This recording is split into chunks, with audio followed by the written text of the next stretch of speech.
everybody. Today we are going to do a review of the chapter 18, Blood Information, also known as the Holes chapter 14. All right? So, this will be found in the review section of your exam 1. Cool beans?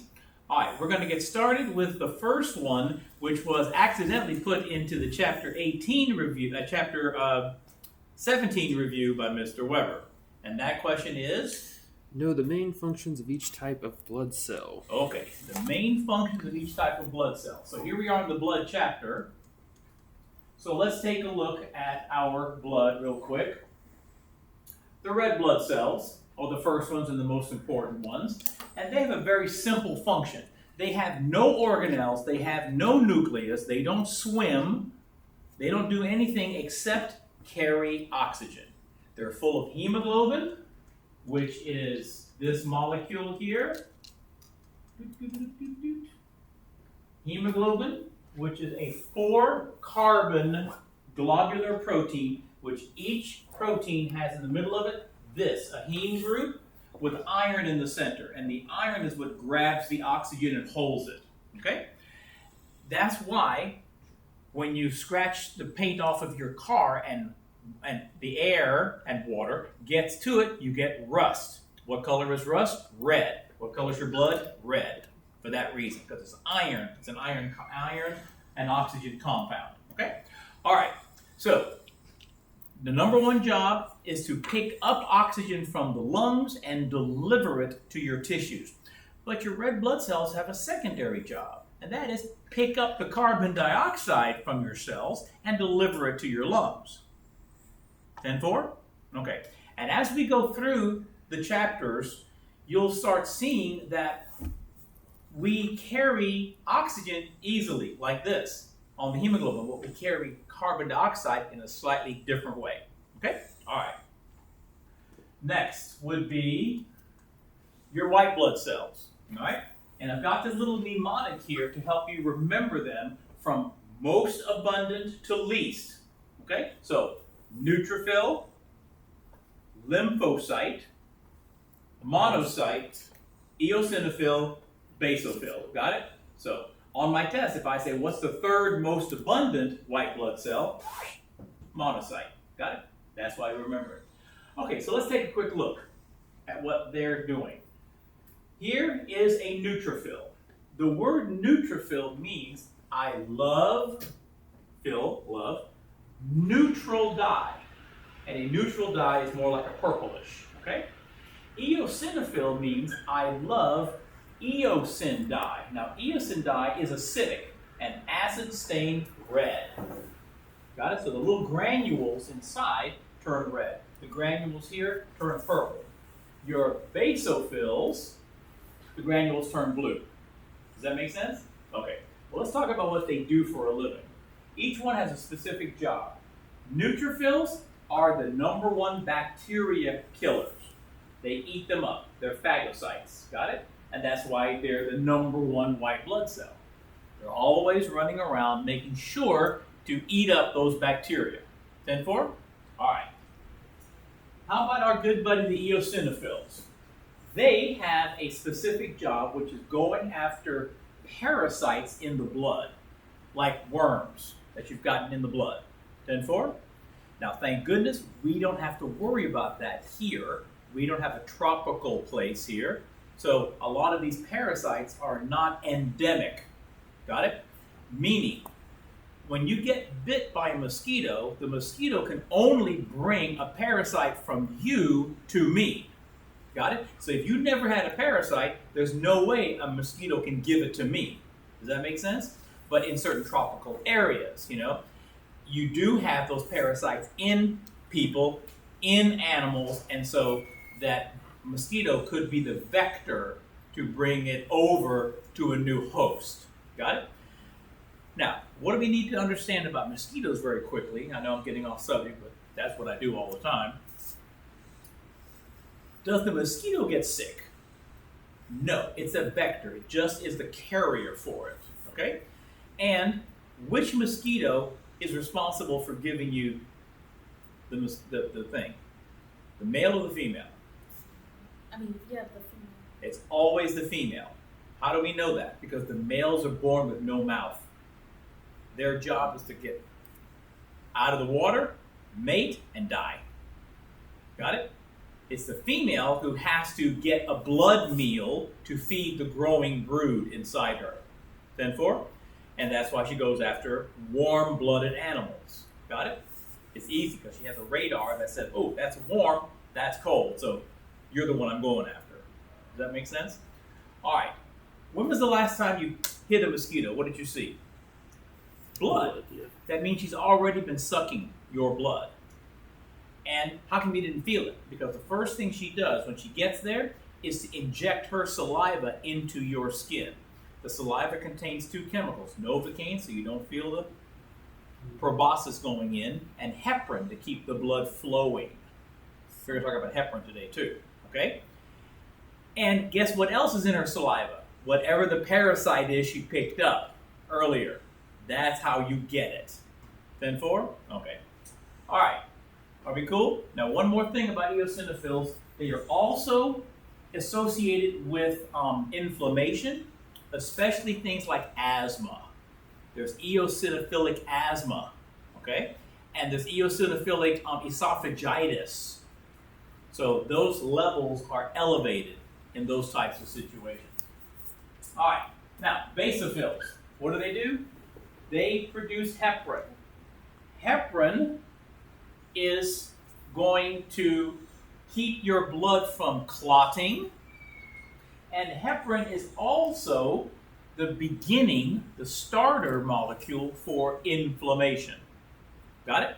So, heparin is released from two different kinds of cells. In your skin, it's called mast cells.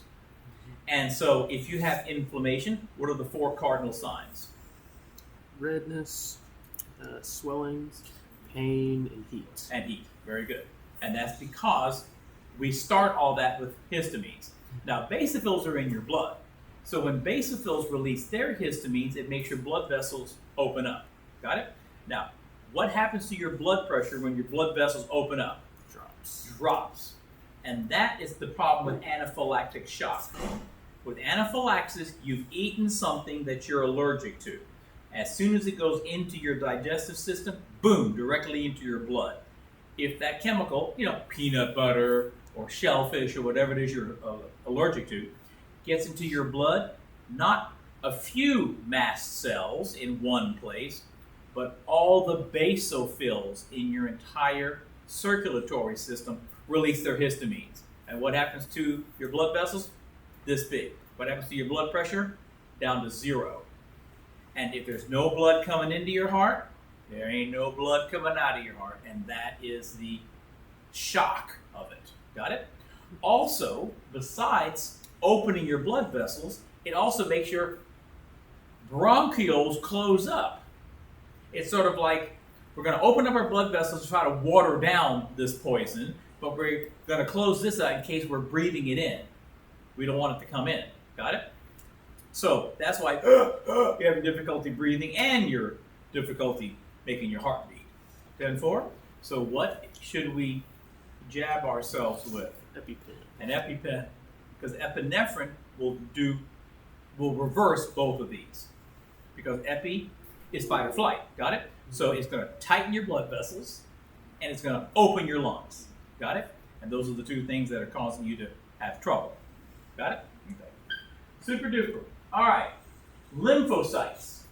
Lymphocytes come in 2 varieties: T lymphocytes and B lymphocytes. Okay? Now, don't sweat it so much for this test. There's a whole chapter on them called Chapter 20, the defense mechanisms. We're going to get really, really down into details. But here's the thing. T cells are the only ones that actually kill. They don't kill bad guys. They kill your cells that have a bad guy growing in them. Are you with me? And they're called T cytotoxic cells, which makes sense. Toxic to your cytos. There's another version of T cells called T helper cells. And I like to tell my students, it's like Paul Revere. They go running around your immune system telling everybody, this is the bad guy, this is the bad guy. You know, like the British are coming, right? This is what the bad guy looks like, get ready for it. The Okay, T so cells he do that. doesn't kill anybody, he just helps. So the T cells do. Yeah, T helper, right? T helper, right? T, okay? So T helper, T cytotoxic are the two T cells. B cells only do one thing. They produce antibodies, which are proteins that stick to the surface of the bad guy and say, eat me. Got it? And now your phagocytes, your monocytes, and your neutrophils, they know who to eat. You know? They're okay eating a plain donut, but you cover that thing with glaze and sprinkles and everything else, boy, they really want to eat it. And that's what an antibody is. Antibodies don't kill anything, they just identify it to be destroyed. 10-4? Okay. And like I said, we'll spend more time later. All right, those are your lymphocytes. We can always tell on the lab, it's got a giant nucleus and very little cytoplasm. All right? And let's see, there's your monocyte. Giant nucleus bent over. Got it? Sometimes it looks like a U shape or a horseshoe, and sometimes it's just like a big fat thing rolled over. Okay? All right. We'll have to identify each one of those like on the lab test, right? On Yeah. the first lab test. Yeah. On the first lab test, you just tell me that's this, that's this, that's this. How So- far apart is the lab test from the exam? The week after. I don't want to have it on top of each other. So. And the monocytes are also big eaters. They're also macrophages. And as you can see, they're pretty big compared to red blood cells. All right. How are we doing? Good? Okay. Oh, there's one more. See this? Looks like a little piece of trash. It isn't. There's no trash in your blood. These are the platelets. These are the thrombocytes. And what does the prefix thrombo mean? Blood clot. So that's what they do. They're clotting your blood. Okay? Now the thrombocytes, we'll spend some time on that a little bit. All these platelets, these thrombocytes, come from giant megakaryocyte cells that break off. And they break off into millions of little pieces. And that's why they're the perfect thing for plugging up a hole. Because they want to come together. Got it? They want to come together. Because they knew they came from all togetherness. 10-4? And the cool thing about them being little is that if it's a small hole, I can plug it with 10 of them. If it's a bigger hole, I can plug it up with 100 of them. If it's a really big hole, I can plug it up with 100,000 of them. Does that make sense? Because they all want to come together to plug that hole up. You know? You don't bleed out. Are the megakaryocytes just in your blood as well? They're actually in your bone marrow mostly. Okay. Yeah, they probably get stuck if they were that big. It's in your bone marrow, you let that out in the blood. Yeah. Do they just break up all at once, or do they like slowly break up and? That's a good question. I'm not sure, but just looking at this, it looks like they're slowly breaking. Okay. Yeah. Okay. Cool beans? All right, so that covers that question. Right. Next up, know the function of TPA. Okay. Perfect. We're right here. All right. The first thing we need to know is we have to stop the flow of blood out of a broken blood vessel. Whether that blood vessel is bleeding out of your body or bleeding into your body, we don't want to do that. Got it? Because we're going to lose blood. We call this hemostasis, which means blood stays in the vessel. Got it? Make the blood stay inside. We don't want to lose blood because if we're losing blood, we're losing oxygen carrying capacity. 10-4? All right. Because that's what red blood cells do. They carry oxygen. And what we want to do is we want to quickly stop that flow of blood. We call this a positive feedback mechanism. Then here somewhere. Yeah. It's a positive feedback mechanism because letting your blood flow is normal. That's homeostasis. But stopping it from flowing is out of homeostasis. Now, do we stop the blood flow forever? No, just until the walls heal. Got it? So all positive feedback is until the job gets done. All right? Okay, so 1, 2, 3. 3 actions happen. First, we have vascular spasm. The blood vessel squeezes shut. 10-4. Platelets quickly fill the hole. Then we make a bigger blood clot using a sticky fiber and red blood cells that happen to be passing by and got stuck in that web. Okay? So here we go. Number 1. Happens very quickly. Alrighty? And this allows us enough time for the platelets to form their plug. Alright? How does a platelet plug form? Well, if you walk over here, you can look over here. Let's pretend this is a hole in the blood vessel. 10-4. Now here, that's all intact blood vessel. But we got a big gaping hole here. These cells along this that have been torn and damaged are going to release a paracrine called von Willebrand factor. 10-4. So you've seen the hole? Let's go back here to the wall. I have put everything that's a paracrine in red. See, I'm a visual learner, and if I make it a different color, it makes it stand out. All right? So von Willebrand factor, usually when something factor, it's almost always a paracrine. This is released by the damaged endothelial cells. And what does it say? It sends out a short distance message that says, hey, platelets that are swimming by, or just floating by, they don't swim, floating by, stick to me, stick to me, stick to me. Got it? And they do. Got it? Now, once the first platelets stick on the edge, guess what they do? They release their own paracrine, thromboxane. And again, what's the prefix? Thrombus, clot. They're sending out, telling the other platelets that are floating by, stick to us, stick to us, stick to us, until they finish filling up that gap. Alrighty? Serotonin, also made by the platelets, attracts more platelets and helps more vascular spasm happen. But these are not true hormones because they don't go far distance. It's right there where the damage is. Does that make sense? That's why we use a paracrine. Now here's the thing. This is not a long-term solution to your blood flow problem. This is a temporary plug. Okay? It's not permanent. All right, this is more long-term. Not permanent, of course, but more long-term. This is the coagulation. I say it's like the Band-Aids. Got it? So think about it. When we have a cut and it's trying to heal, and we put a Band-Aid on it, why do we put the Band-Aid on? To stop You have to stop the bleeding. stop the bleeding. Okay, and to well, we prevent stop the bleeding, bacteria but why do you from still getting keep it on there? Oh, to not to so it doesn't get infected. protect it from To getting. protect it from you bumping into something and reopening it. Got it? You want to protect it so that it has a chance to heal underneath. That's exactly what this is. The natural- Except the Band-Aid being on the outside, this is a Band-Aid on the inside of the blood vessel to allow the wall to heal. Are you with me? Okay.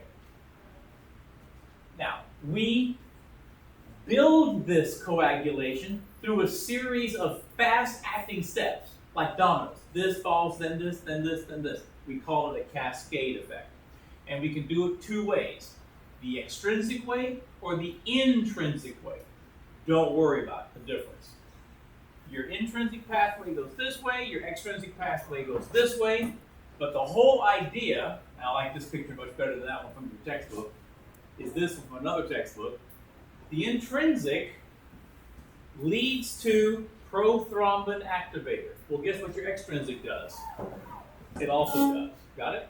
So they're both ways to get to this step. What is all of this? These are all clotting factors that have been made by your liver and are sitting in the blood just waiting to be used. But what is one of my test questions in there?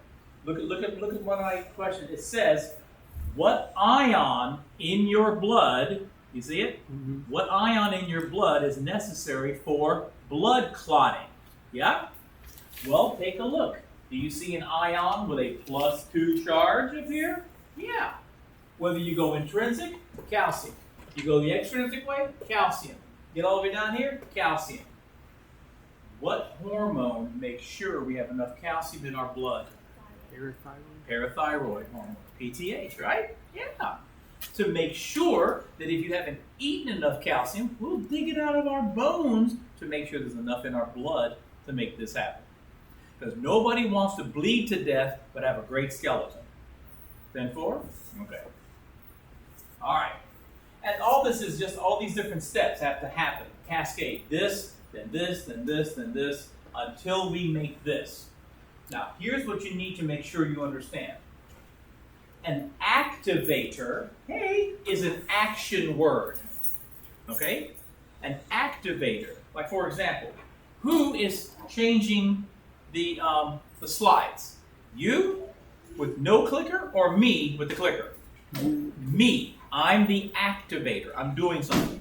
So this is an enzyme whose job is to do something. Okay? So we have to make it in the blood from all these parts that are already in the blood. Okay? All right. Because do I know where my next cut's going to be? No. If I have to cut here, thank goodness I got that stuff floating in all my blood. If I got to cut over here, thank goodness there's stuff floating so I can always do this. Yes, ma'am? So know the ion involved in the coagulation cascade is the calcium. Yeah, the calcium. Okay. That's the ion. That's the ion in your blood. Okay. Important slide. Don't miss out on this. You see these three? They work together. The activator makes a precursor, non-functional, into the functional. Got it? How do I know they go together? Thrombin, thrombin, thrombin. You see the same word? That's the key. They got the same words. The activator is the enzyme that makes things happen, and this is the precursor, which becomes the working molecule. How do I know that's a precursor? It starts with pro. And if you remember, if you go to a debate and one team is pro and one team is contra, pro and con, if you're pro, you are for it. Got it? So this is for making thrombin. But this by itself, without it being turned on, is useless. Got it? It's a non-functional. Now, here is another test question off of your list. Who makes all these precursors? And the answer is? The liver. The liver. Okay. So, guess what? This active protein is actually the activator for the next step. It's the activator to make fibrinogen become fibrin. Uh-oh. What does the word gen at the beginning, the end, or the middle of any word in science? To make or to create. So this is to create fibrin. This is a precursor. That's another precursor. Okay? Made by the liver, which has to be turned on in order to make this. That's fibrin. See how those? It's almost like a sticky spider web. Got it? It's very sticky. And what's stuck in the spider web, my friends? Red blood cells. Red blood cells that just innocently were passing by. Got it? They get stuck. But that's good because they're bigger than platelets, so they can make a nice big Band-Aid. They can make a nice big coagulation. 10-4? And that's the purpose. See, this is nice from your textbook. Oh no, we got to cut. Well, the first thing we're going to do is try to get as many platelets in there as possible. Got it? The temporary plug. Then we do the coagulation, or we make a much bigger Band-Aid. Alrighty? Everybody cool? Alright. We're almost done. We're almost to TPA. I will get to it. Alright. Now, once we've created that clot, we squeeze it. That's called retraction. Retraction here does not mean we get rid of it. We simply squeeze it and squeeze out the serum to make it a much tougher Band-Aid. Okay? Is it's squeezing the Liquid Band-Aid? Yes, the Band-Aid is being squeezed. So yes. all the liquid out of the red blood cells? Yes, Okay. and out of whatever else. It's in between the red blood cells or whatnot. So you want to have tighten just it the up. Band-Aid. Yeah. Okay. So, we squeezed it. Now, what are we going to do? Repair. Got it? Just like we repair our skin under the Band-Aid, we're going to repair our skin under the blood clot. All right? And look at the repair. What did I tell you I had written in red? The Paracrines. Short distance hormones. Take a look. And the name tells you. Platelet-derived growth factor. So who's making this? The platelets. The platelets that are sitting in the plug are telling the walls, build back. They're telling the ones that are still there, build, double yourself, you know? 1 becomes 2, 2 becomes 4, 4 becomes 8, and start closing in that wall. Got it? At the exact same time, the endothelial cells are making their own growth factor, telling their neighbors, hey, hurry up. Now, you might want to add this to your notes. This endothelial-derived growth factor, which is also known as vascular endothelial, I like this because it says this is derived from my endothelium. This is derived from my platelets.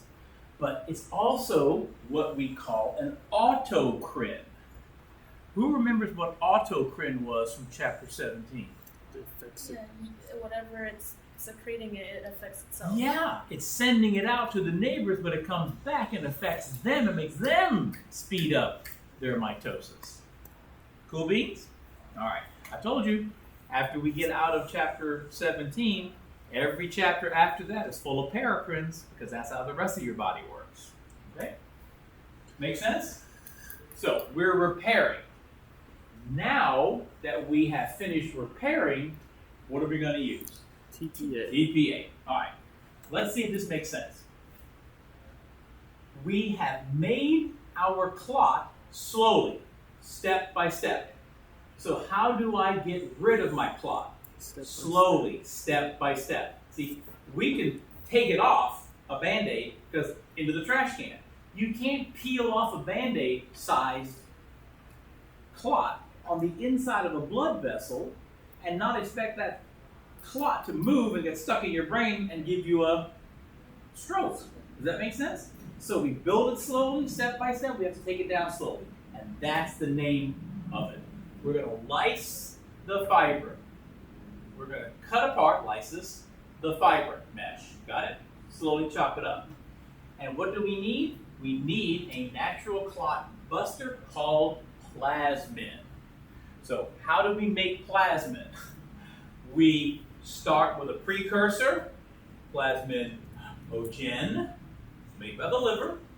And who has to turn that on? Tissue plasminogen, who? Activator. Because remember, the activator turns the precursor into the real thing. And here, the activator turns the precursor into the real thing. See that work? And look, how do they all go together? Plasmin, plasmin, plasmin. Just like thrombin, thrombin, thrombin. So don't get confused on the test. If I say, what is the precursor that's going to cause you to make a clot? Prothrombin.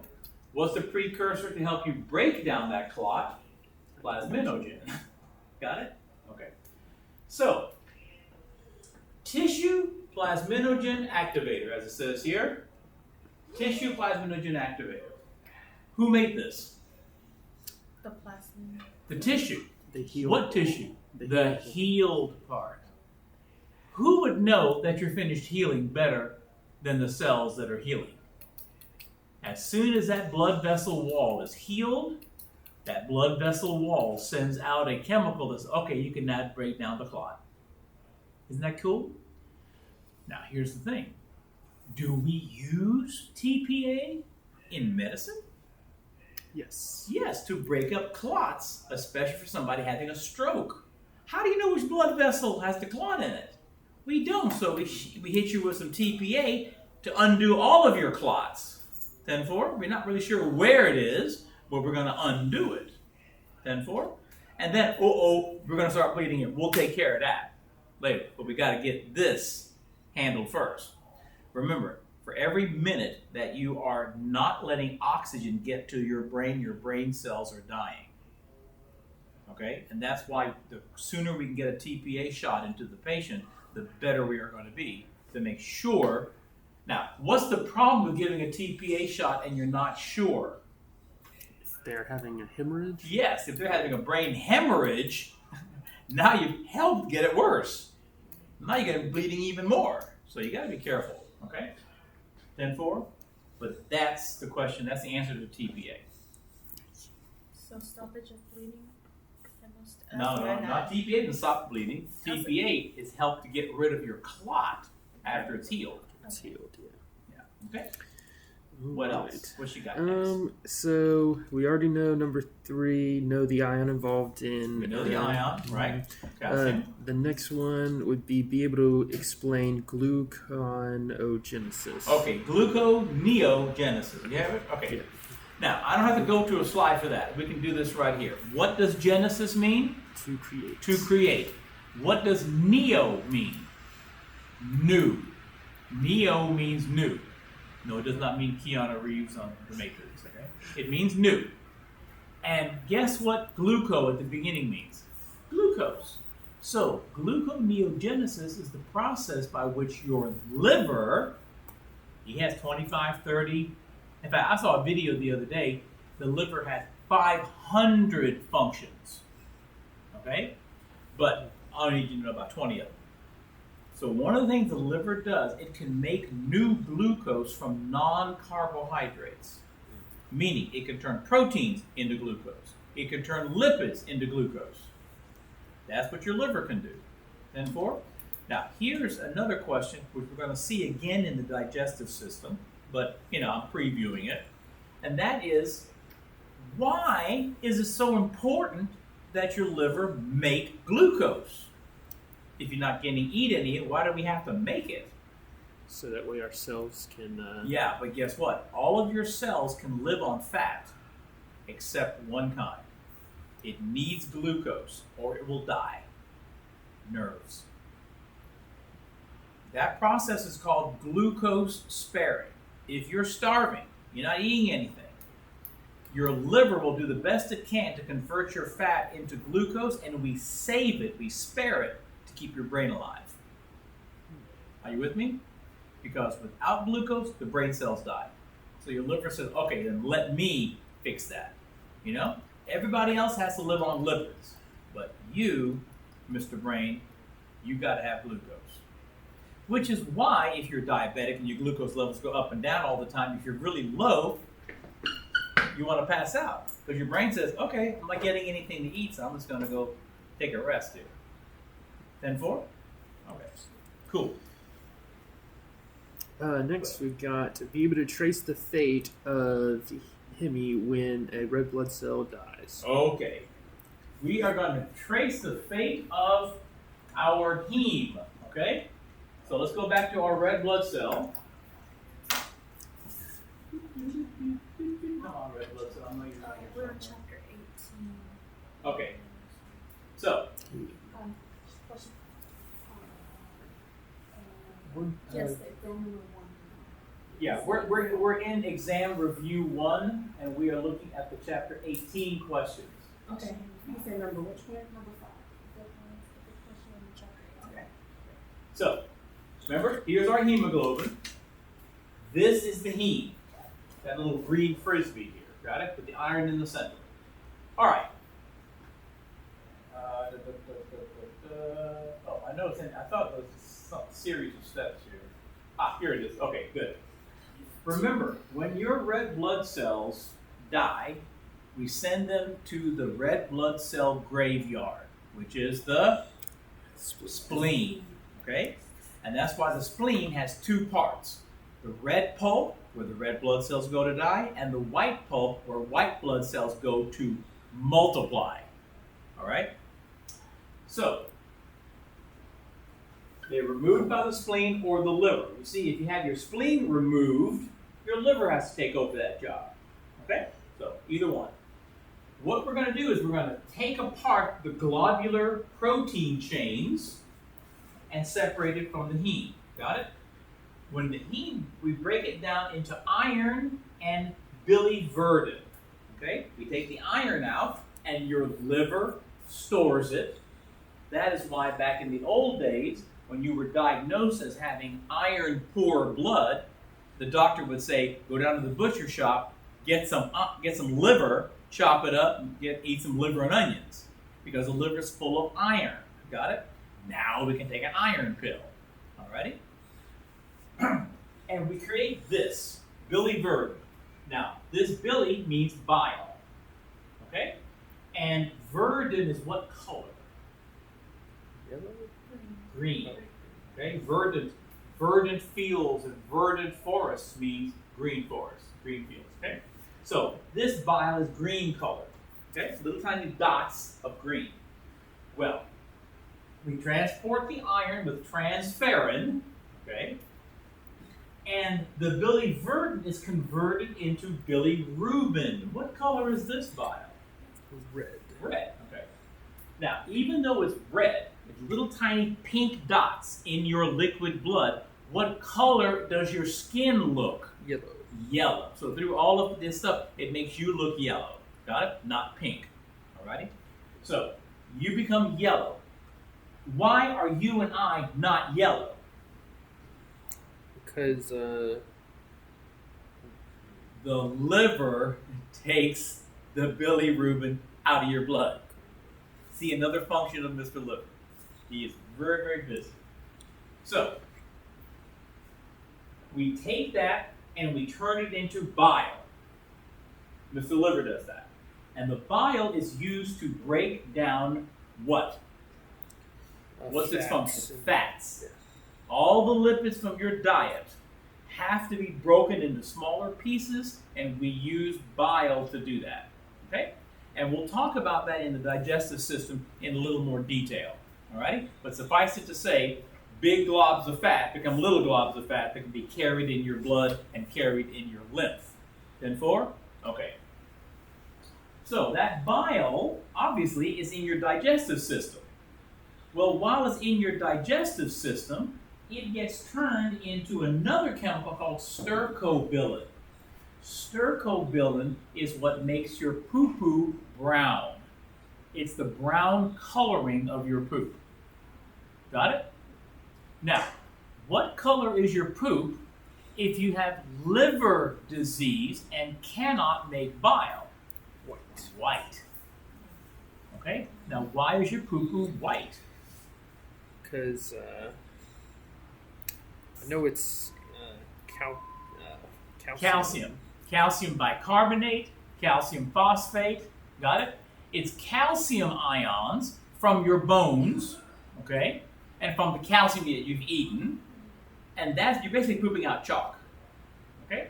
And I said to my students last night and my other students when I talked to them, if you have a dog at home and the dog poops in the backyard and you don't pick it up, what color is the dog's poop after a couple of days? White. Because the stercobilin wears off. And then you see the chalky stuff underneath. But this is why, what happened? No, I'm saying, I didn't Yeah. And this is why, if we don't eat calcium every day, we're going to run out of it in our blood, and your PTH has to keep digging it out of your bones. 10-4? Because we're pooping it out. And we're using it, and we're pooping it out. We're using it. So we got to keep replenishing it. Okay? What's the number one source of calcium in this country, in our diet? Milk. Milk. But the only way to absorb milk is to have vitamin D. Got it? Now, back in the old days when we worked out on the farm, sunshine helps you make vitamin D in your skin. But with us having to work indoors a lot, we now have to make sure vitamin D has been added into your milk. Got it? That's called fortified milk. It's been strengthened with extra vitamin D. 10-4? Okay. How are we doing? Make sense? Okay. Oh, just an aside. One of my students, when I said this a couple of semesters ago, she said, "Oh, that's why." And I went, "That's why what?" She was working at the hospital and her patient had white poop and she flipped out. She goes, he was there because he had liver disease. And that's why his poop was white. She goes, now she understands why. I said, yep. No bile, no stercobilin, because the liver was damaged, yes. I have one quick question actually Go before for we it. move Yeah, on. go for it. So we're getting rid of the calcium bicarbonate either way. Yeah. The sterco, how do you pronounce it? The Stercobilin. stercobilin. That's just what makes it brown. Right, yeah, that's just a chemical because bile became that. And the bile's already in your digestive system. You got to get it out. Are we getting rid of the calcium after it's been used? Is that Yeah, okay? That's yeah. why it's calcium bicarbonate. Yeah, So- exactly. Yeah. We're getting rid of it after it's been used as a simple ion. Yeah. Okay. Okay. All right. Next up, be able to define polycythemia, thrombocytopenia, Okay. all that stuff. Let's talk about each one of these words. First of all, what's poly mean? Want a cracker? No. Multiple or many? Many. Got it? Perfect. Many. Poly means many. Many what? Red blood cells. Now, it doesn't say red in the name. It does say cyto, cells, and emia means in the blood. So many cells in the blood means many red blood cells. Got it? This is excess red blood cells. This is more than normal. Got it? What are the two problems with more than normal? Increased viscosity. It's so thick, it's hard for your heart to push it around, which is not a good thing. 10-4? Okay. And there's three kinds of polycythemia. This is the first one. This is the only one that is an actual disease. Got it? That's why it's called polycythemia vera. Now, what does vera mean? True polycythemia. And I know this because what did Jesus say to his disciples every time he told them a parable? Verily I say unto thee. It is easier for a camel to go through the eye of a needle than it is for a rich man to go to heaven. Are you with me? And that's what he means, verily. Now, what if you're an employer? Don't you need to verify the employment of the person you're going to hire? If they say, well, I did 15 years, with Microsoft, and you call Microsoft and I never heard of this guy, would you still hire him? No, but that's what verify and vera and verily all mean. True. This is true. This is bone cancer, where for some reason your bone marrow, instead of making red blood cell, red blood cell, red. Got it? And many times, because it's cancer, these are non-functional cells. They don't do a function, they simply clog everything up. And another problem with bone marrow cancer is that your bone marrow spends all its time making the cancerous cells. It's not making the real cells you need. It's not making the white blood cells you need to fight off bacteria. Got it? It's too busy making stuff that doesn't work. That's why it's not a good thing to have. Okay, secondary is a natural process by which you increase your red blood cells by doing one of two things. Creating more EPO, which is the hormone from the who? Who makes EPO? The kidneys make EPO and tell the bone marrow grow more red blood cells. That's right. Okay. Because EPO stands for erythropoietin. Okay? Poietin is another name for genesis, like one's Greek and one's Latin, and it says grow more red blood cells. Okay? Now, you get that in high altitude training. Why? Because the higher you are, the less oxygen there is. So, in order to get the same amount of oxygen to your tissues, you need more red blood cells to grow. 10-4? Okay. And if you're working out more and more, aren't you using more oxygen? And again, your kidneys say, oh, we need more red blood cells so we can maintain enough oxygen going to the tissues that are working harder. And that's why high altitude training is the best of both worlds. You're using more, and you're also breathing less, so it's a double reason to grow more red blood cells. Yes, sir. So, high altitude, or just let's say you're not on a high altitude area, just more working just out. more working out, Yep. it's still classified as secondary. Yeah, because you're going to grow more. As long as you're growing more red blood cells, then it's secondary. Got it? But it's not a disease. Yeah. That's why they're calling it secondary. Okay? Who first discovered that high altitude training is the best for stamina? People who live in the mountain. No, the ancient Greeks when they were holding the first Olympics. Okay. Because they found that the athletes that came from the mountains always beat the athletes who came from the valleys. Got it?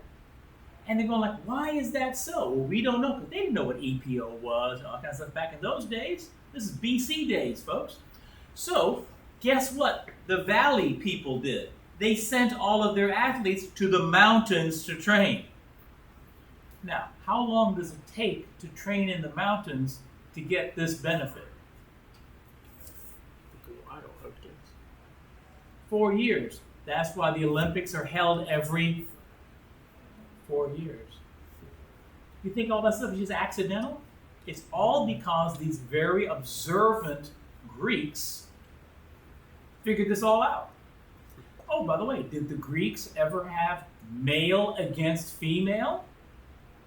No, because they knew the difference. Guys had more testosterone. They didn't know what testosterone, but guys had more muscle mass. So the Olympics were women against women's sports, men against men's sports. Okay? All right. Now, this is the third way to get more red blood cells in your blood, and that is blood doping. When you're doping, what are you doing? Putting something into your blood. What are you putting in? Your own blood that you drew off a couple of months ago. Got it? And kept it in the refrigerator. And now, the day you need more oxygen, because this is the day of the race, this is the day of the soccer match, this is the day of whatever, you need more stamina, you put your own blood back in. Now, why do people think this was a great thing? Number one, if you get tested for testosterone levels, those haven't changed. If you're tested for drugs that enhance things, it's not there. 10-4? Because what do you have in you? You. There's more of you. So guess what they're doing now? Because this is illegal, they're checking your hematocrit, the percentage of red blood cells. What was it last year? What was it 6 months ago? What was it last month? What is it today? And if it was 45, 45, 45, and today it's 65, you were blood doping. Get out. Okay? Yes, sir. So when they put the blood back in themselves, Mm-hmm. it's adding the plasma as well. Right. But how does that increase just the hematocrit instead of just keeping it equal since you're adding the plasma back in? Well, they probably might have already tried to spin the plasma out Okay. and make it more of just the concentrated. And that's why they don't do it to themselves. The trainer does that. Got it? And the first time they even heard of blood doping is when I think it was a soccer team started dropping dead in the middle of their match. And they were going like, what is causing these guys to get hospitalized and die? You know, what is it? It's not too hot, it's not too this, not too that. And so they went to the officials went to the Olympic Village where they were staying, looked for illegal drugs and whatnot, opened the refrigerator, and there were bags of blood with the players' names on it. They're going, oh my God, they're putting their own blood back in. Well, of course, you can't do that to yourself. I can see you trying to find it. So they said, where's that trainer? Oh, they caught him in the airport trying to fly back home. Okay? And that's why they're going like, holy crap, that's the newest way to cheat, is blood doping. What Okay? caused them to die? Say it again? What caused them to die? Their blood got so thick that their heart couldn't push it around. They gave themselves too much. Gotcha. Does that make sense? Yes. Can't push it around. It's like your blood is like water. You add too much, it's like molasses. It's a lot harder to push around. Okay. Okay? And that's what caused their heart to say, I can't take it anymore. Boom. Okay? But you know, people are going to cheat when they have a chance. All right, are we good? That's why I said, and from the alone. All right, what was the next thing? Next up, we'll skip this one because you said the liver is what produces No. the majority. There were several words after polycythemia.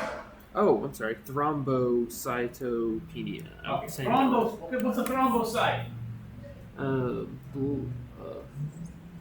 Remember?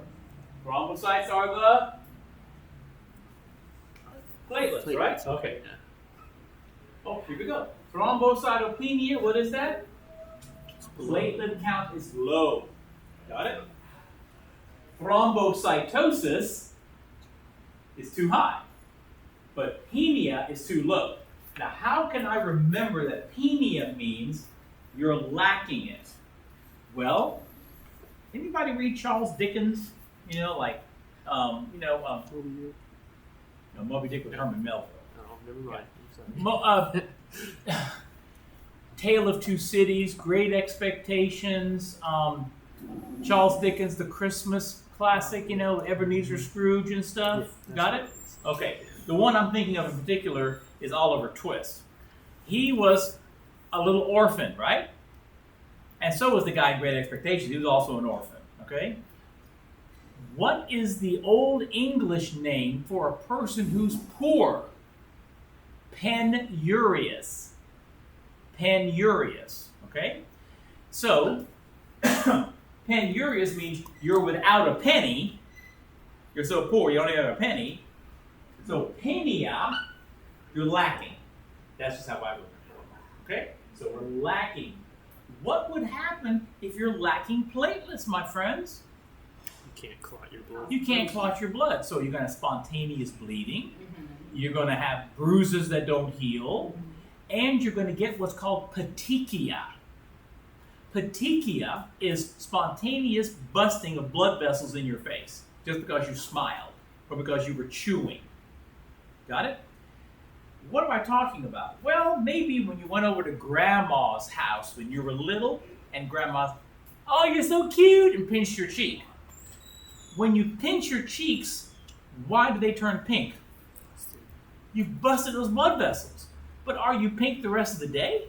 Because almost immediately they heal with the platelets. Are you with me? So, when you have petechia, you have spontaneous breakages of blood vessels, and it looks like you have pink freckles. Got it? Not brown freckles from the sun, but pink freckles, because there's blood vessels that have popped.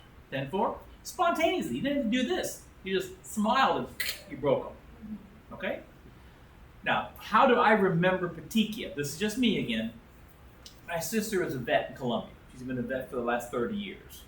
Her first year, I remember she called me and she goes, "You've never seen anything as cute as what I had to help with today." A young couple brought in an albino Dalmatian. Now, what color are the spots on a Dalmatian? Black. Black.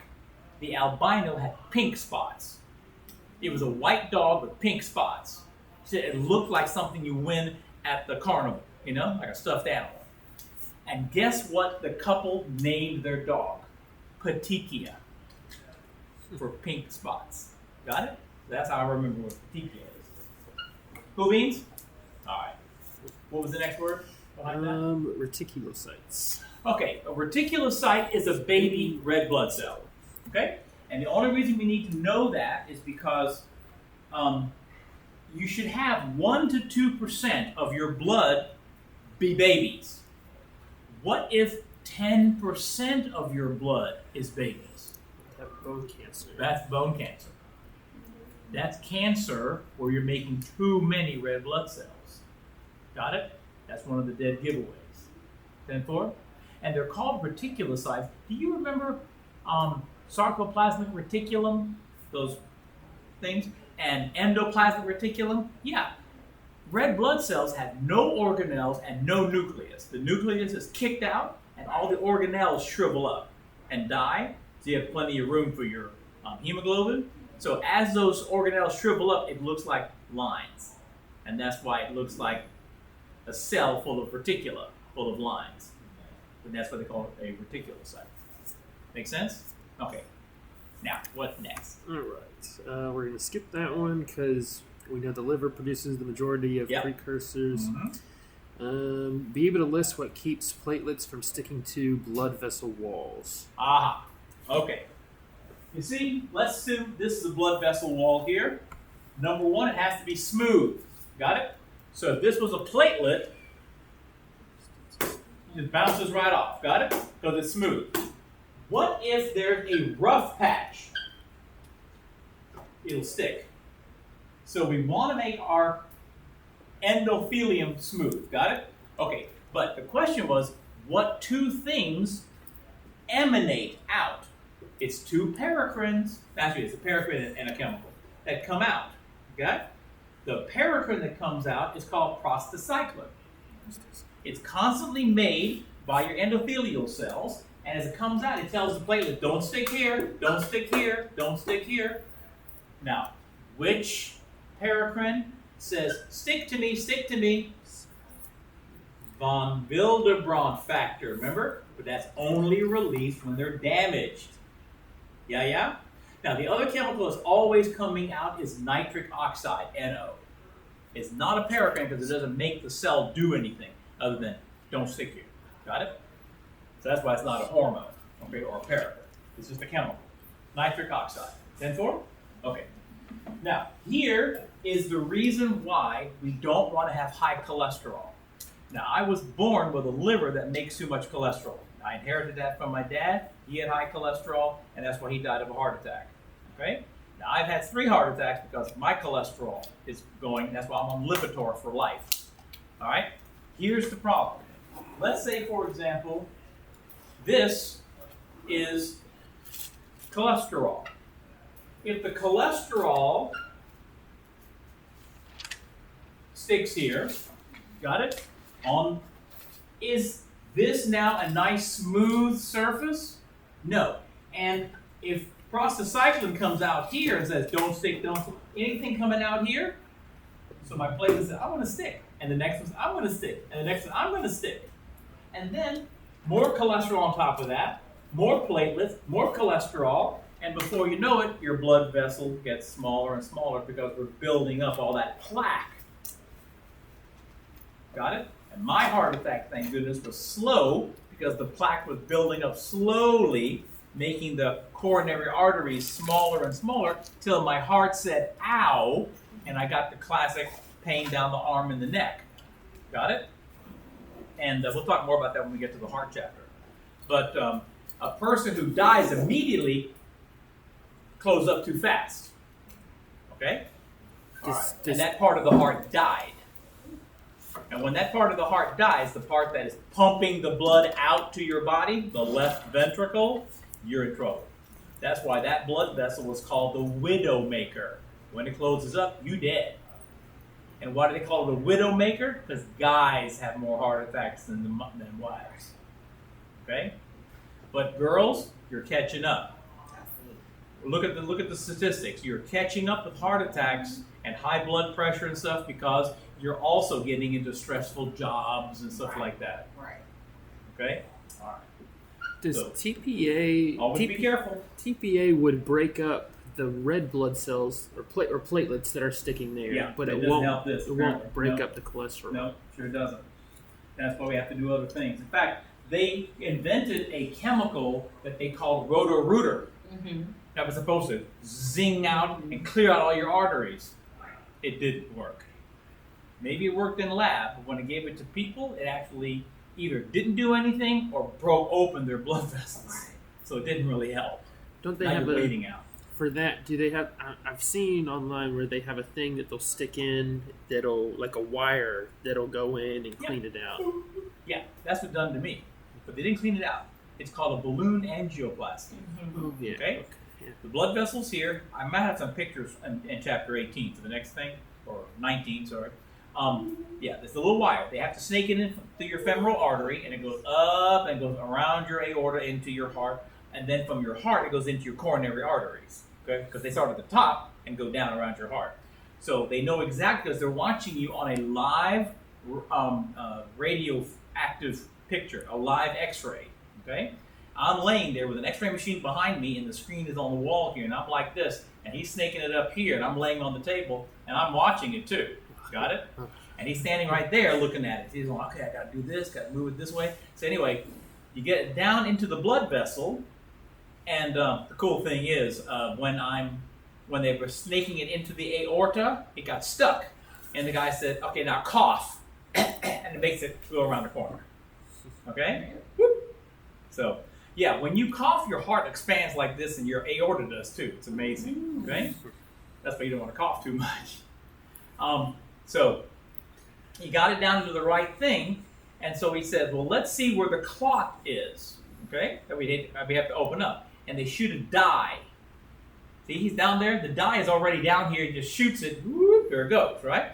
And he says, now, you see those guys over there? I said, yeah, those guys are there because they are the crash cart guys. You know, you got the clear, ka-choom, right? Okay, the defibrillator.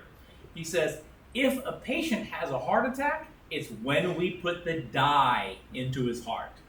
Because it's a strange sensation. I went, oh yeah, make me feel good, you know, get me off this table.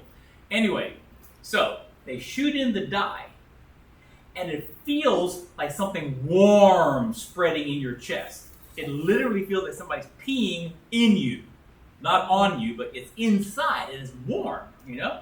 And it really feels weird. Now, I didn't have my heart attack, and so he said, okay, guys, we don't need you anymore. You can say, oh, man, you know, I want to smack this guy.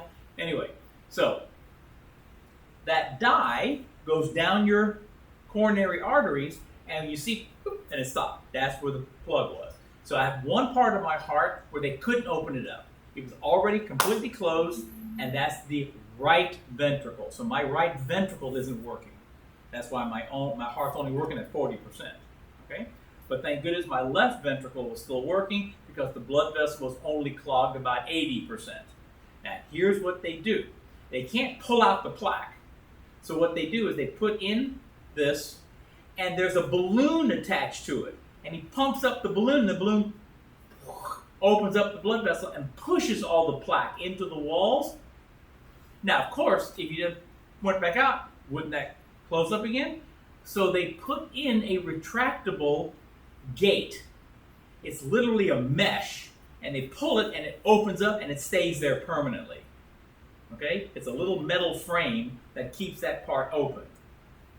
Now, I've had 3 heart attacks. I've also had 3, trips to the ER for it, and I got about 6 stents. Okay? 6 of in different blood vessels.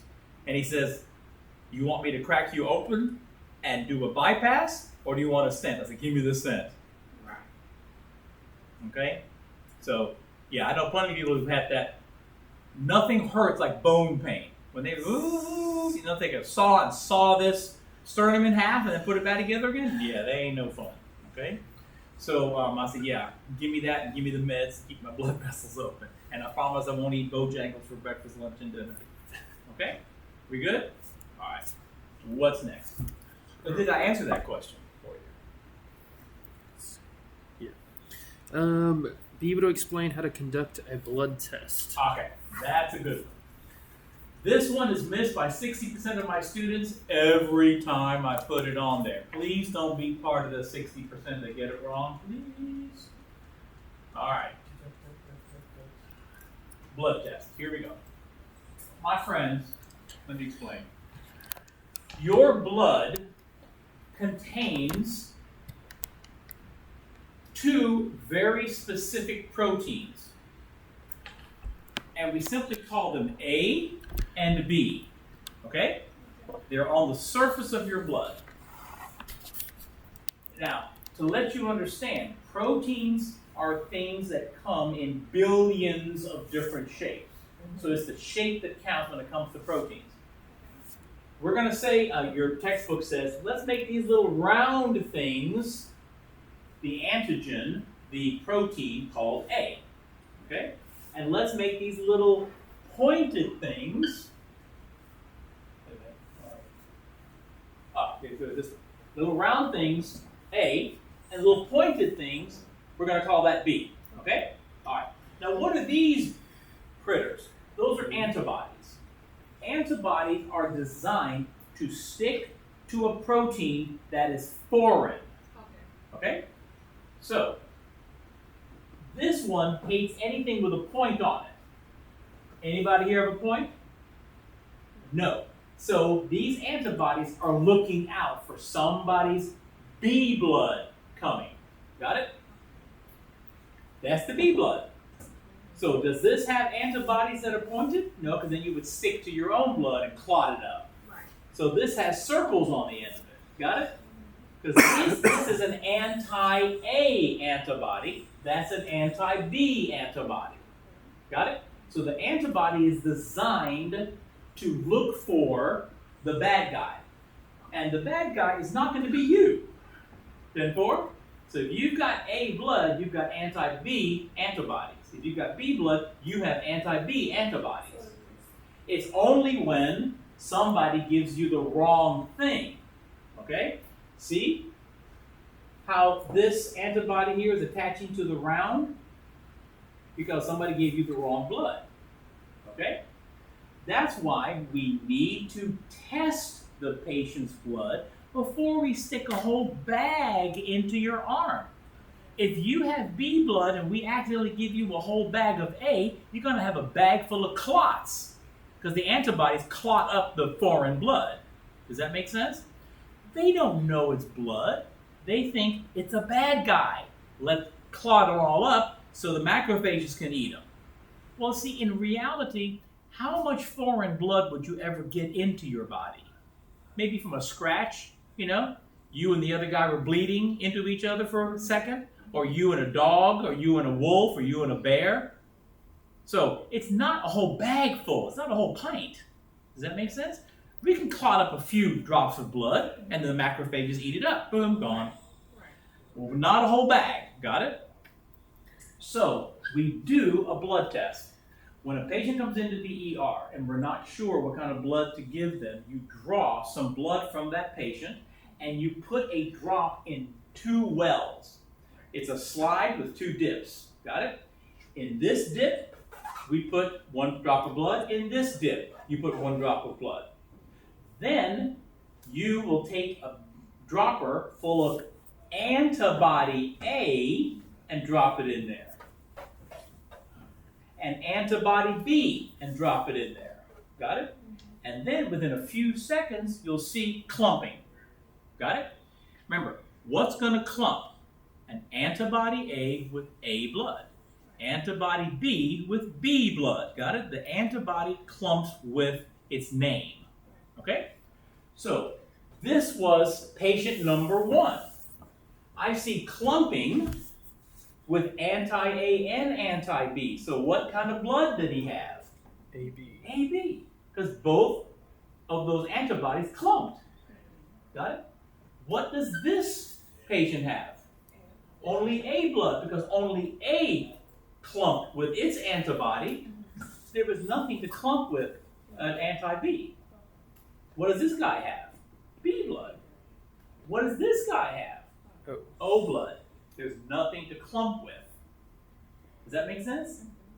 And that's why when we see a positive reaction, clumping, with anti-A, that means your patient has A blood. Okay. If you see a positive clumping with anti-B, that means they have B blood.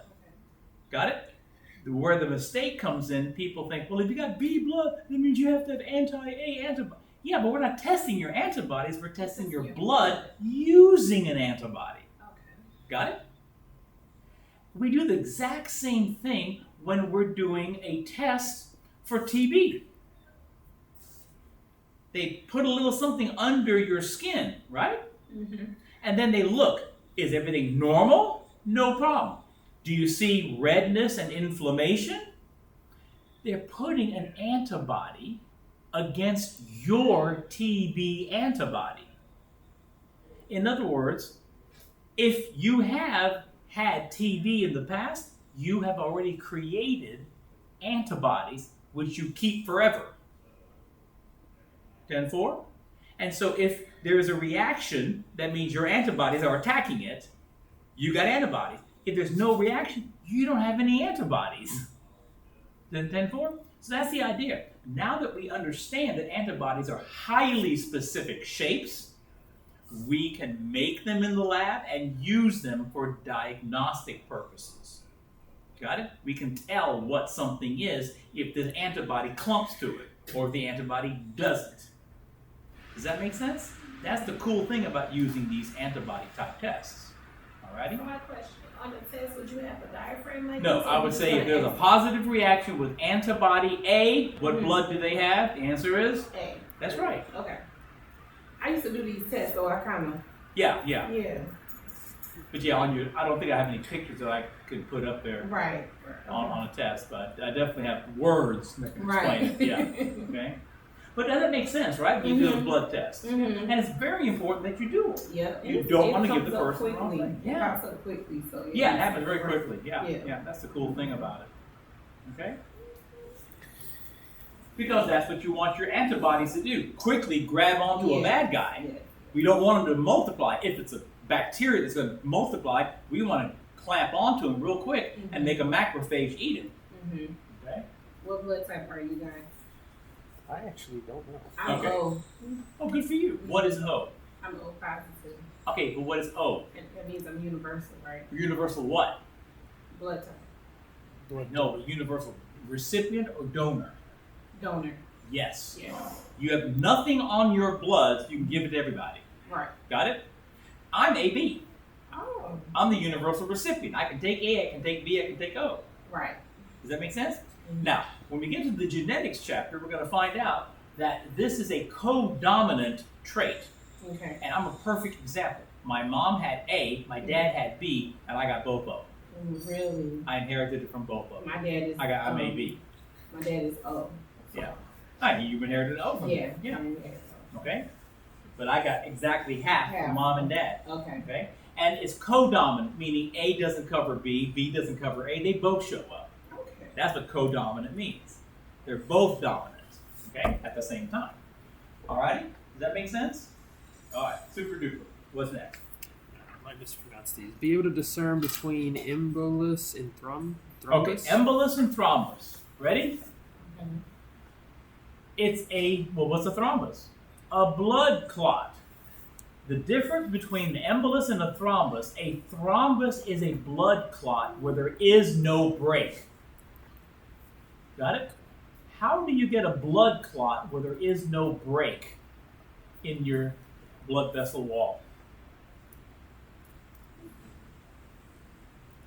Pinch off your blood vessel. You see, this happens a lot in long flights.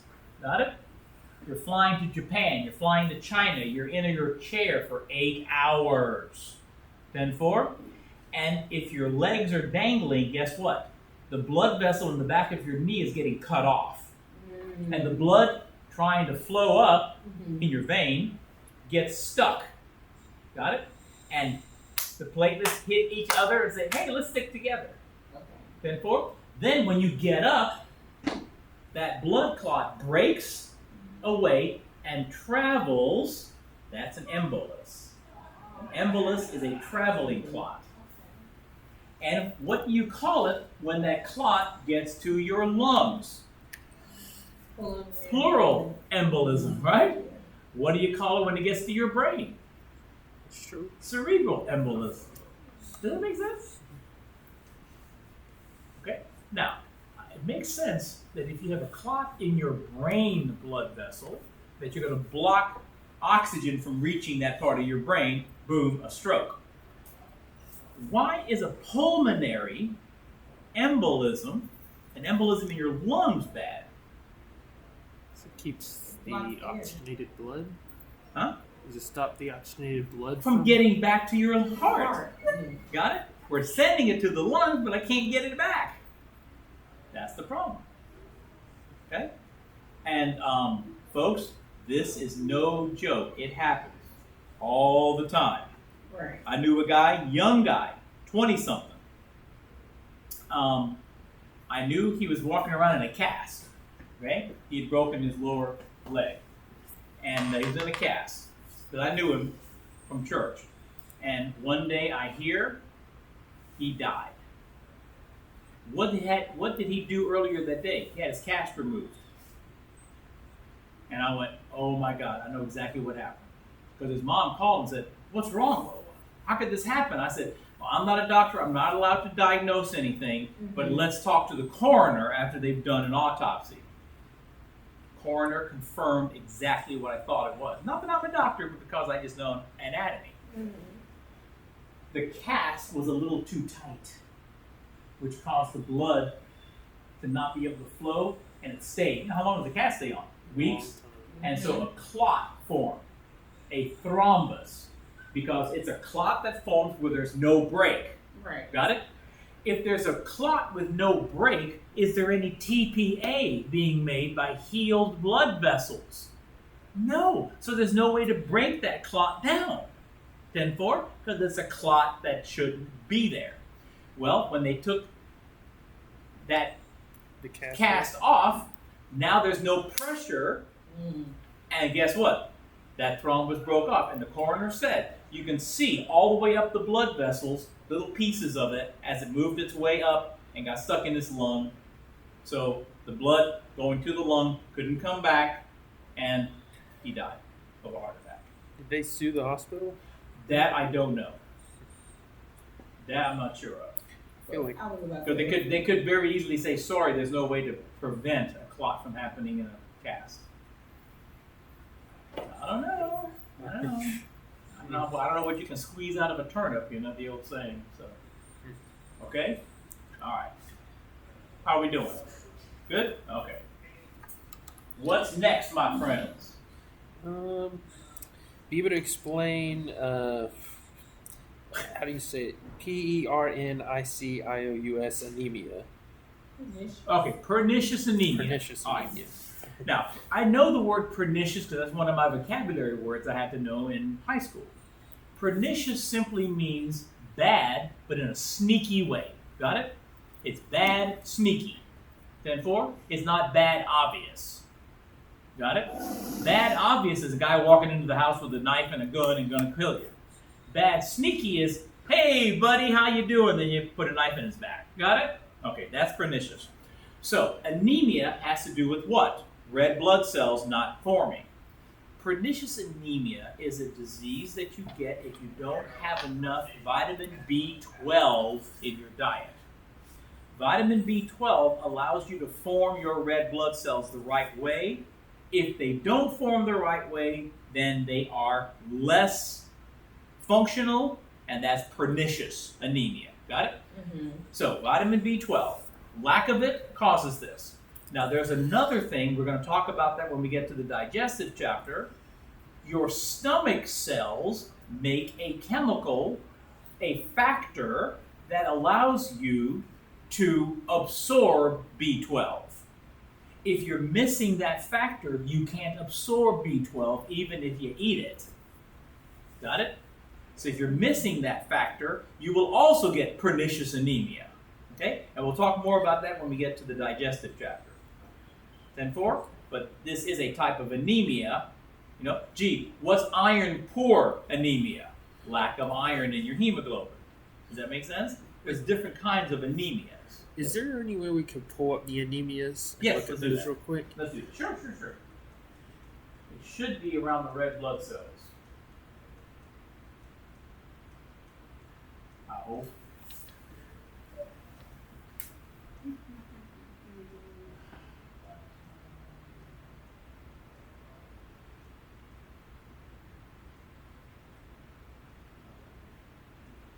Come on, let's get to the red blood cells, brother.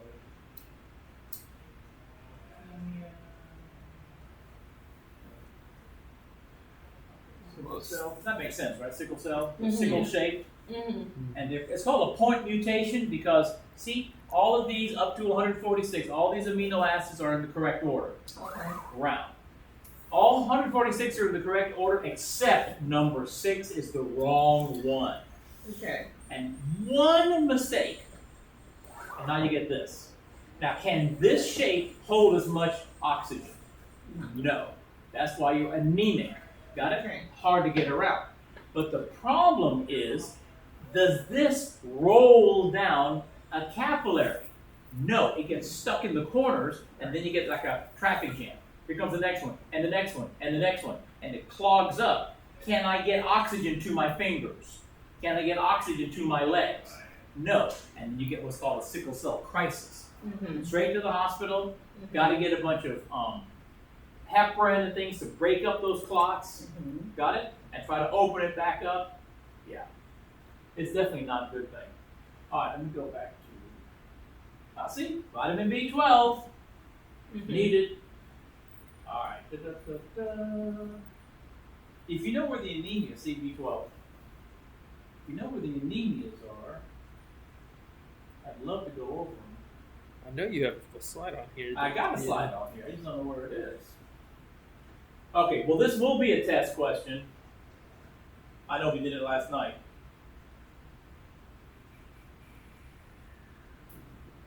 Albumin. Right. Albumin is a clear globular protein Mm-hmm. that's exactly like egg white Mm-hmm. in your blood. Mm-hmm. And what's the purpose of it? Osmosis. Osmosis. Just like water follows salt, water follows albumin. See, albumin is in your bloodstream, 10-4, and in capillaries, your capillaries leak out fluid with the nutrients. That's the only way to get it out. Got it? It comes out. But do I want to get all that fluid out and none of it come back in? No. So at the end of the capillary bed, it comes back in because the albumin says, follow me. Got it? Puts it back in. That's why you and I don't have these problems. This is ascites. What's the problem here? No albumin because of liver disease. That's why the old-fashioned name is a beer gut. Not because that gut's full of beer, but it's full of serum from your blood. Got it? When you leak fluid out of your blood vessels everywhere, it doesn't stay in one place. It tends to find its way to your abdominal cavity. Got it? And that's why you literally have to have it drained. Mm-hmm. Got it? And maybe get a liver transplant. Okay? And what about these poor kids? Are they alcoholics? Why do they have ascites? Malnutrition. Malnutrition. They're not eating enough proteins, so their liver can't make albumin. But the fluid that comes out of their capillaries ends up in the same place, the abdominal cavity. Does that make sense? Okay. Okay, now, dang it, I know it's in here. I thought it was back around Where I was? Yeah. So Or maybe, no, around that same place around here, I thought. yeah. I don't think so too. Here, why do I have this picture up here? Because what did he do? He blood doped, and he also EPO. took EPO and testosterone together, because testosterone and EPO together is a what situation? Permissive. Got it? The testosterone is there first to make the EPO work better. Because testosterone doesn't make you grow more red blood cells, but it makes EPO work better. That's why it's a permissive. Types of anemia. Here we go. Okay. Here we go. This is straight from your textbook, okay? In the old book, each one of these had their own page, okay? That's why it was like 270 slides long. But it's not so bad. What am I going to say is the best way to learn this? Well, they're all anemias. So it all has to do with not having enough red blood cells. 10-4? So it's the word in the front that's the most important. Why don't I have red blood cells? Because I'm bleeding. Why don't I have red blood cells? Because they're lysing as soon as they're being created. They're, well, then you can't do anything, they can't work. There's your pernicious, the sneaky bad guy. Aplastic means they're not growing at all. Okay. But plasplasia means to grow, okay? Not enough iron, so you got plenty of red blood cells, but the hemoglobin can't hold the oxygen. There's your sickle cell, wrong shape, and this is thalassemia, faulty globular proteins. You got the heme, but the proteins are wrong. 10-4? And that's why it's the first word that really is the most important one to, latch on to. Does that make sense? Yeah. On the test, will you ask like a question like? Oh yeah, I would say a deficiency of vitamin B12 will lead to A, B, C, D, E, F, G. Okay. Or you've had a lot of internal bleeding, that would lead to A, B, C, D, E, F, G. Make sense? The obvious stuff. I wanted to make sure it reflects Right. what these words are telling you. Because it's not my job to try to flunk you. It's my job to make you think about what it is you're learning. Okay? Make sense? Makes sense. Yeah. Perfect. Thank you. Any questions on your mind, folks? Because we're recording this and it's gonna go up on the review part of the chapter. Oh, I didn't know you were. Isn't that cool? Y'all recording? Yeah. We did that last week too. It's dark. Is it working? It better Yeah, be it's working. I ain't doing dark this again. so you can see the screen better. Okay. Yeah. But you can see it, right? Oh yeah. Oh yeah. Yeah, you can see the Okay. screen for sure. Okay. What am I? Just a big dark blob? We can see you pretty well, and it changes. The Nobody lighting wants to kind of see me fluctuates. anyway. They want to hear you. Okay, what else? All right. Be able to discern between universal donors and universal recipients. We kind of Okay. already went over that. Now, I'm going to put on my test theoretical Okay. universal donor. Okay? Well, there's actually a third protein on your blood. There's A, there's B, what's the third one? H. No. Alright. RH. RH. RH. So let me tell you the story of RH. RH comes from the word rhesus monkey. R-H-E-S-U-S. Rhesus monkeys. You see, when we are testing new medications, we first test them on lab mice. If they survive, we test it on a bigger thing, a lab rat. And if they survive, and it's something that we're not sure if a human being can handle it, we need to give it to an animal closer to us. Got it? Now, the closest animal to us are chimpanzees. They live about our age. Got it? But just like trying to grow a whole colony of people, it's very long-term and very expensive to grow a whole colony of chimpanzees. Does that make sense? So they said, okay, let's try a smaller monkey that we can grow in caged areas than but we can grow them faster. And that was the little rhesus monkeys. Well, there was a case where in one of these facilities where they were breeding the monkeys, this one little rhesus monkey mama kept having spontaneous abortions. Abortion. In other words, the baby's starting to grow, then nothing. Starting to grow, then nothing. So one day they were able to extract the fetus. This little. And as they were looking, they found the reason that the baby had died was no red blood cells. And they're going like, how is that possible? And they figured mom was making antibodies going through the placenta to attack the baby's red blood cells. Well, the only reason an antibody wants to latch on is that this shape is not something that your body likes, so you make an antibody against it. Are you with me? So that means the baby's blood type had to be different than mom's, okay? So they didn't really know what it was. It had to be some kind of protein, so they called it RH protein. Well, when that study came out, pediatricians said, wait a minute, I've got a patient, or not pediatricians, but people who are OBGs and whatnot. They said, I've got a lady who every baby after the first one has died. I wonder if there is something similar in human beings. And come to find out, if daddy has RH factor and mama does not, there's a 50-50 chance that the baby gets that RH factor. And mom will make antibodies to kill the baby. 10-4? So, instead of calling that C, like another version, they say you're positive or you're negative. That's why they're positive and negative. See, I'm positive, you're negative, right? That's what that means. Negative for RH, I'm positive for RH. Okay? Now, what is important about this? And this is the test question. Ready? The only time the baby is in danger is what? The mom is negative. If and the mom baby- is negative and baby's positive. You see, if both are negative, you're the same. Who cares?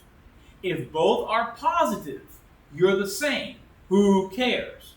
If mama is positive and baby is negative, who cares? You don't attack what's not there.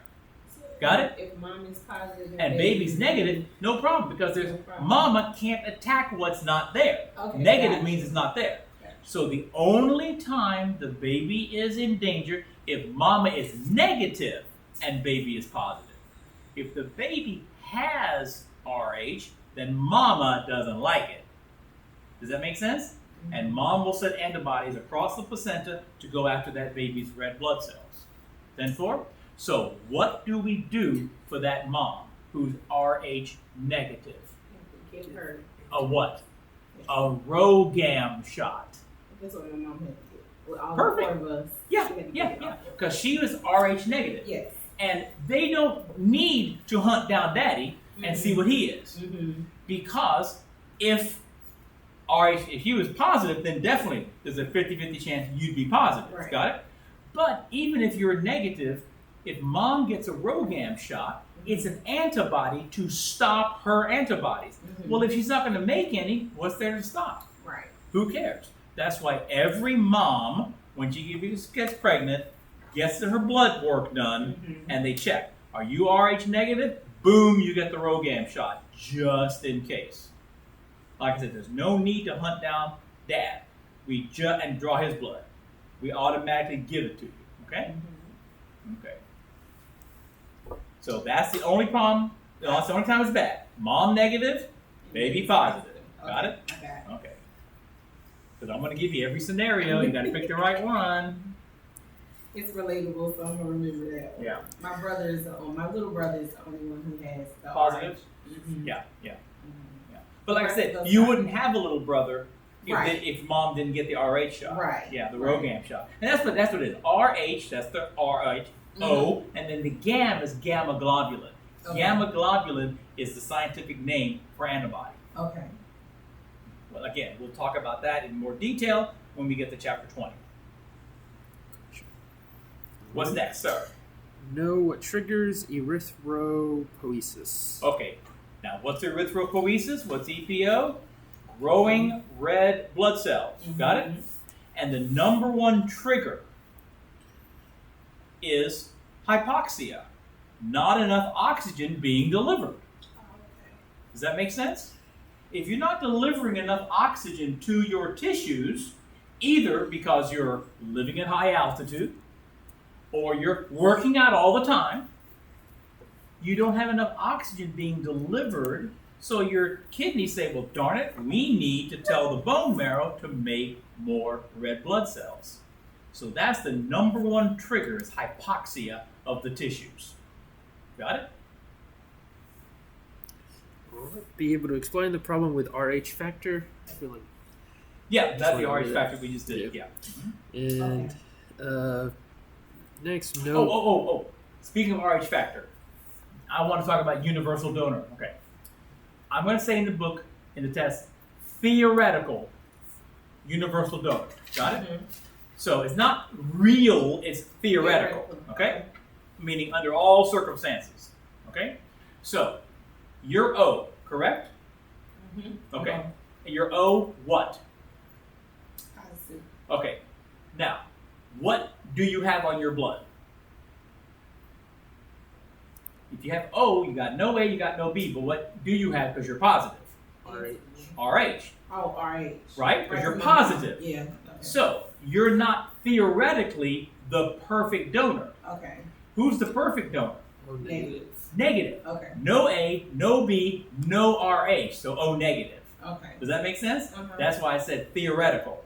Mhm. Got it? Now, you would still be able to give your blood Right. because you're not going to give it to somebody who's pregnant. Right. But if you were, then they would have to double check and make sure you could. Does that make sense? Yeah. But to be theoretically the perfect donor, you got nothing on your red blood cell. 10-4? Okay. So I have AB. And I'm AB positive. So what do I have on my blood? A, B, and RH. So guess what I am? The universal Receiver. recipient. Okay. Yeah. Theoretical universal. I can take it all. Because I have it all. Mhm. 10-4? So don't just say AB. Gotcha. It's AB. Negative or positive. So if it's negative, you're not the first perfect recipient. Right. Okay. because I could be messed up with RH. Gotcha. Okay. Next, Although I'm not, because I'm not a pregnant woman. Okay. So like I said, it's theoretical. It's not Okay. universal for everything. Yeah. Mhm. Pretty much universal, they say A, B, and O. That's the universal recipient. Right. If you're coming in and you're dying from a car accident, they don't care who you are, they're going to fill you full of O. Right. Got it, to keep you alive. Then they'll worry about, okay, what's the specialized blood you need? Mm-hmm. But at least O will keep you going. Mm-hmm. Okay? next up, Yes. we've got know the percentages in a blood sample. Okay, and that's this, the hematocrit and all. Okay? See? You draw blood, I get drawn every 6 months. And you spin it in a centrifuge, which makes the heavier stuff go down. Well, the heaviest stuff are the red blood cells. So, on a typical person, this is 45%. We call that your hematocrit. Right. Okay? This is 55%. That's your plasma. Got it? Which contains your chemicals and water. And right here in the center, it's less than 1%, because that's why 55 plus 45 makes 100. This is less than 1%. Right here, that's your platelets and white blood cells. Okay? So we just really want to just remember the 45 and percentages. 55. Yeah. That's So what you need. 45 is what again? Plasma. Plasma is hematocrit. Okay. Sorry, 45 is hematocrit, Okay. and 55 is the plasma, the liquid part. And that's why we know you're doping if your 45 is suddenly 60. You were blood doping, because how could that happen? Right. Okay? How could your red blood cells go up that high? Next up, we have know the pH of our blood. Okay, what's our Excellent. pH? 7.35 to 7.45. Exactly. Mhm. So if you're heading towards 7.1, what are you going into? Acidosis. Acidosis. If you're heading towards 7.9, what are you? Alkalosis. Alkalosis, and you're dead by the time you hit 6 or 8. We have a very narrow range in which we can survive, and that is why 7.35 to 45, very narrow. Got it? Because what happens if we become too alkalotic, basic, or too acidotic? Ooh, we learned this in the chemistry chapter in chapter 2 of 210. Denature your proteins. Got it? When you denature your proteins, you break the hydrogen bonds that keep your protein twisted, and your protein untwists. When your protein has lost its shape, it's no longer functional. Got it? So, what are the 3 things that will denature, change the shape of your proteins? Heat. Too much heat, too much acid, too much base. Got it? Not cold. Cold just slows your metabolism down till you die. Okay? But those 3 things will change the shape of your proteins. And which are the most delicate proteins? The ones that keep your brain alive.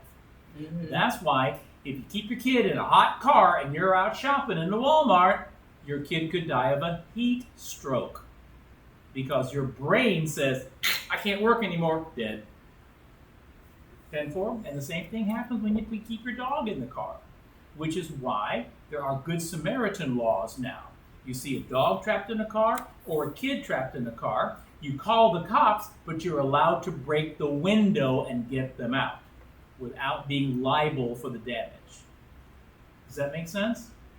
Because it might take half an hour for the cop to get there. That kid might already have his brain cooked. 10-4?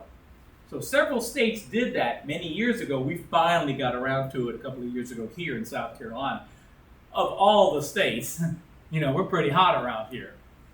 They say a car in 95-degree weather can be 135 in 20 minutes. It'll cook your kid's brain. And it is so sad that it happens all the time. Okay? People just get distracted. Forget. Okay? What's next? Last one. Woo, the last one. Woo. Know the most abundant proteins in the blood. Okay, the number 1 protein in your blood is Big Al. Albumin. Okay? We talked about what his job was. think there's a couple other. The precursors are the other one. Okay. But albumin is number one. Where is it?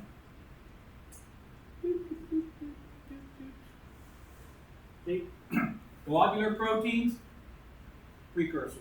That's your antibodies. So albumin, antibodies, precursors, fibrinogen, precursor. But of course, the number one is the albumin. But notice, a lot of these things are produced by our good buddy, the liver. Now, not the antibodies, that's made by your blood, but your albumin is made by your liver. Your precursor is made by your liver. Now, there are other globular proteins that your liver will also make. Okay, that's why your liver is so important. Okay, now, we'll talk about all these other functions when we get to the digestive system. Because we always think of the liver as being primarily digestion. Oh, he does a lot of things. He does a lot of things. I didn't do it. No, go ahead. The percentages in blood. You said 1% was what? Less than 1% is the white blood cells and platelets. They're the ones in the middle. Between the serum and the red blood cells, it's less than 1%. So if you have a drop of blood, how in the world can we get DNA from the suspect from one drop of blood? Because one drop of blood might have 100 little white blood cells in it and 10,000 red blood cells, which have no nucleus and therefore no DNA. So we only extract DNA from the white blood cells. Got it? But one little drop, how is that enough to test? Does anybody know? Okay. There is a machine invented by a guy a lot smarter than me. It reads the DNA and duplicates it unlimited. So it reads A and T and C and G and all that, and they can duplicate a pound of it. Got it? And therefore, there's enough to give to the defense to test, and to give to the the prosecution to what I'm saying. And we don't have to worry about, oh gosh, we used that one drop up, sorry, let the guy go, No, we got plenty of it now.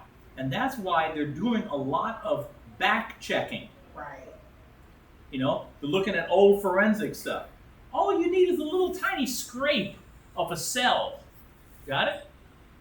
And so they're actually looking at old rape kits where they found the semen from the guy, okay? And they're taking the DNA from the, obviously from the sperm, and figuring out, wait a minute, this doesn't match the poor guy sitting in jail. Let him out, and let's go after the real guy. In fact, they did that. They let one guy out, and they're going like, well, we'll never find this. This is a 30-year-old case of, a sexual assault / murder. How are we going to find this guy? You know what they did? The FBI looked at the DNA in 23andMe. Got it? And they matched it to a guy. It was very close, like 99% match, because he was, checking to see what his ancestry was. You know who the killer was? His uncle. That's how they got him. Wow. It was his uncle. So the uncle didn't have his DNA on file, so they went to his house, dug through his trash, and found his finger cells on a can of something, swabbed it, matched it. That's it. We got you. Which is good. At least that's closure for the poor victim's family. Right. Yes, that's called a PCR machine. That's what makes copies and copies and copies. Back in the old days when they first invented it, like 30, 40 years ago, it was a $10,000 machine the size of this room, okay? Guess what it is now? Costs $150 and it sits on your desk like a laptop. We have 2 of them in the forensic science class. It replicates the DNA? Yeah, to replicate the DNA. Just put in a little bit. That's so interesting. Isn't that cool? So everybody's using it now. It used to be SLED was the only one in the whole state that had it. Now every university has it. So they can do DNA testing. Okay, I hope that was good for everybody. When we meet again, it'll be chapter 19/15, the heart. Okay? Thank you all.